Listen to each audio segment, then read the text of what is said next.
નંદ ઘેરે આનંદ ભયો જય કનૈયા લાલ કી. કડીકાળની એક ઓળખ રૂપે એક દોહો પણ સુપ્રસિદ્ધ છે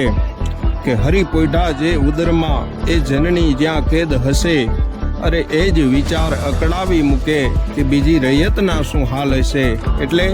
કે દોહાનો ભાવાર્થ એવો છે કે કંસરૂપી જે કાળ હતો, એ સમય હતો, અને એ કાળની અંદર ભગવાન દેવકીનું 8મું સંતાન એટલે કે ભગવાન સાક્ષાત પરમાત્મા શ્રી કૃષ્ણ ભગવાન અને એમનું જન્મસ્થળ એટલે કે કંસની કારાગૃહ,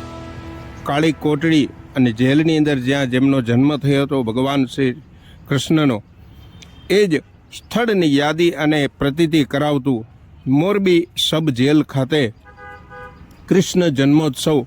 ખૂબ જ ધૂમધામપૂર્વક ઉજવવામાં આવ્યો હતો, જેની અંદર બંદીવાન ભાઈઓ અને બહેનો દ્વારા પણ શ્રી કૃષ્ણના કીર્તન, ધૂન, ભજનો સહિત નંદ ઘેરે આનંદ ભયોના જયકારા અને નાદ સાથે સમગ્ર સબજેલના બંદીવાન ભાઈઓ બહેનો તેમજ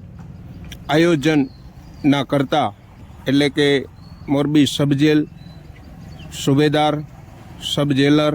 તેમજ જેલ સુપ્રિન્ટેન્ડન્ટ સહિતના સ્ટાફનો પણ બંદીવાન ભાઈઓએ ખૂબ ખૂબ આભાર વ્યક્ત કર્યો હતો. અને આ નંદ ઘેરે આનંદ ભયોના ઉત્સવ દરમિયાન અનેક એવા ભાવુક દ્રશ્યો સર્જાયા હતા. જુઓ વિડીયો.